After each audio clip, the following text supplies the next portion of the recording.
Selamat pagi semuanya. Assalamualaikum warahmatullahi wabarakatuh. Selamat datang dalam pembelajaran IPS. Kembali lagi ketemu dengan Bapak. Di video pembelajaran hari ini, Bapak akan lanjutkan materi setelah materi yang kemarin. Ketika kemarin, Bapak sudah menjelaskan sedikit mengenai tentang Indonesia ketika pada masa demokrasi parlementer atau liberal. Nah, untuk hari ini, Bapak kita lanjut materinya, yaitu tentang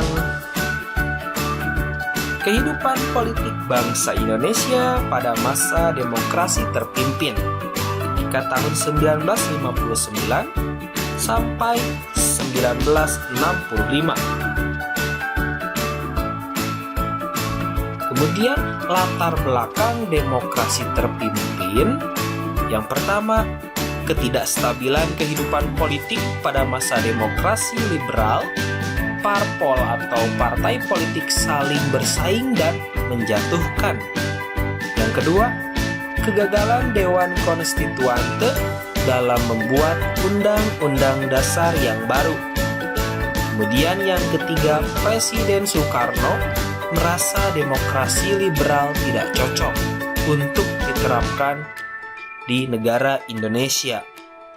Dan akhirnya, Presiden Soekarno mengganti menjadi demokrasi terpimpin, dan tujuannya adalah untuk menstabilkan kehidupan politik bangsa Indonesia.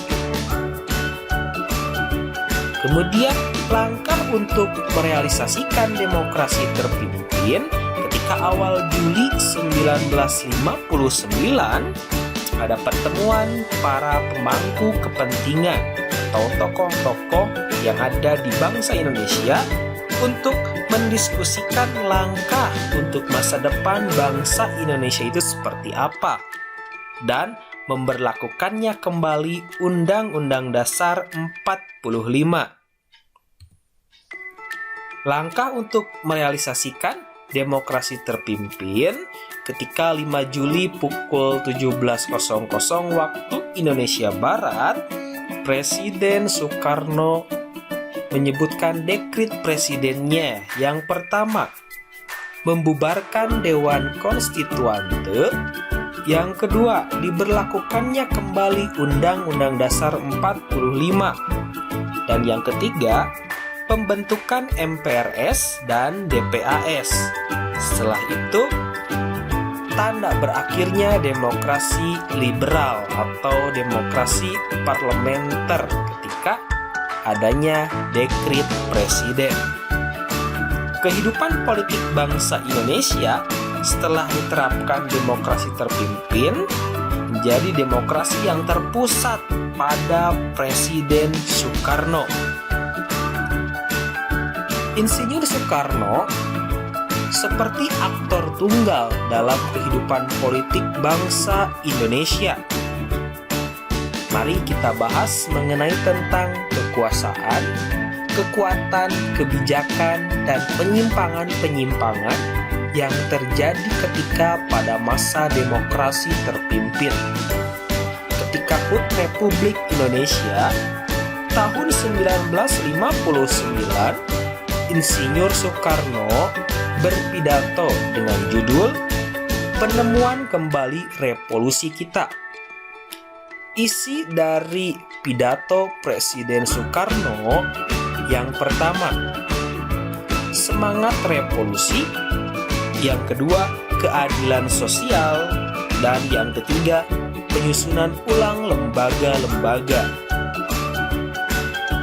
Dari judul pidato Pak Presiden, penemuan kembali revolusi kita sering dikenal sebagai manifesto politik atau Manipol. Manipol terbagi jadi 5 gagasan penting. Yang pertama, Undang-Undang Dasar 45. Yang kedua, sosialisme. Yang ketiga, demokrasi terpimpin.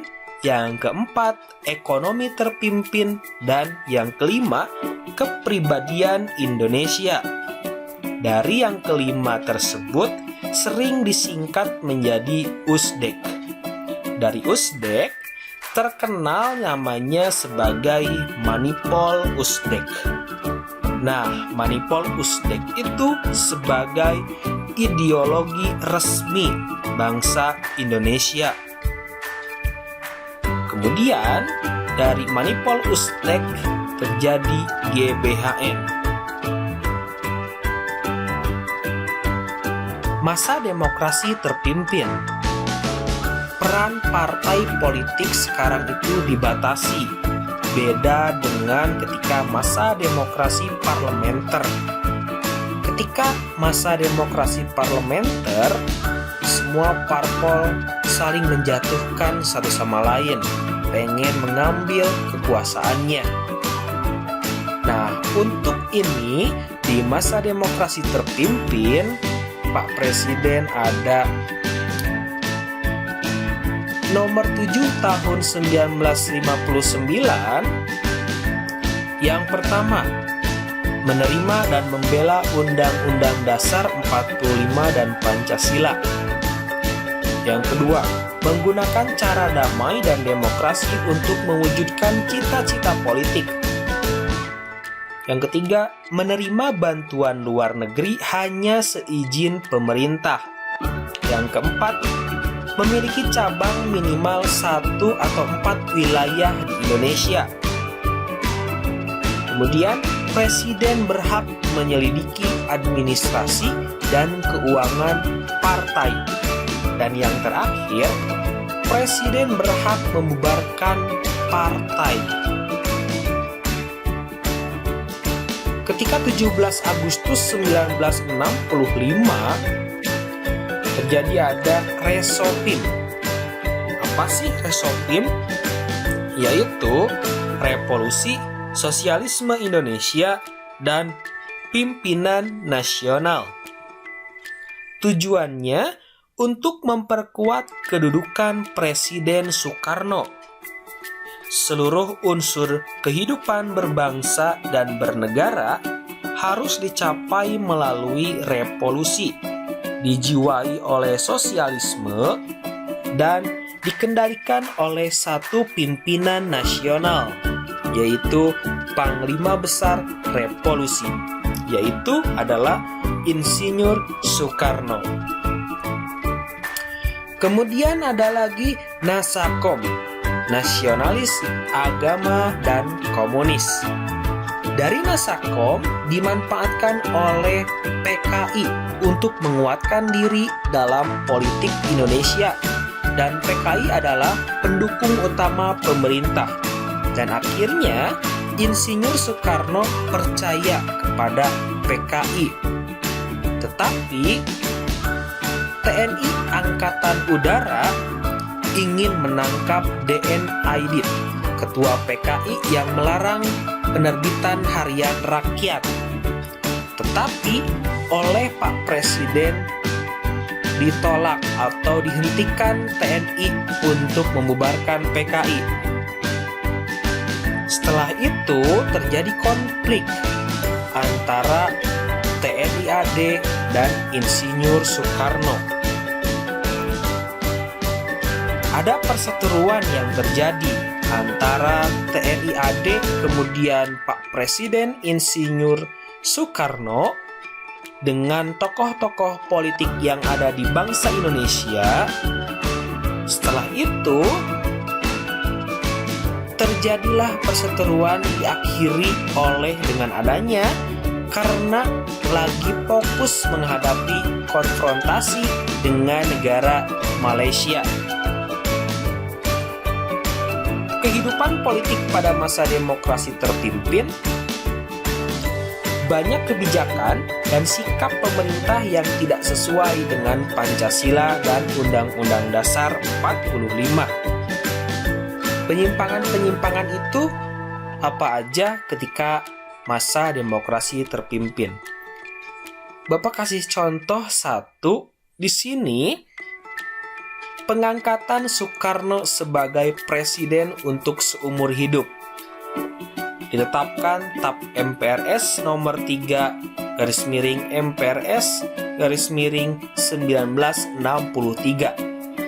Itu adalah contoh penyimpangan-penyimpangan ketika masa demokrasi terpimpin. Dan akhirnya, demokrasi terpimpin ekspektasi yang diinginkan, menciptakan kehidupan yang berdasarkan pada permusyawaratan dan perwakilan. Dan realitanya, presiden ingin menjadi yang paling berkuasa di negara Indonesia. Untuk itu, materi hari ini cukupan sekian. Kita ketemu lagi di pertemuan selanjutnya dengan materi lanjutan dari demokrasi terpimpin. Semoga kalian tetap semangat dan tetap sehat dan tetap jaga protokol kesehatannya. Untuk itu, terima kasih. Sampai ketemu di pertemuan selanjutnya. Wassalamualaikum warahmatullahi wabarakatuh.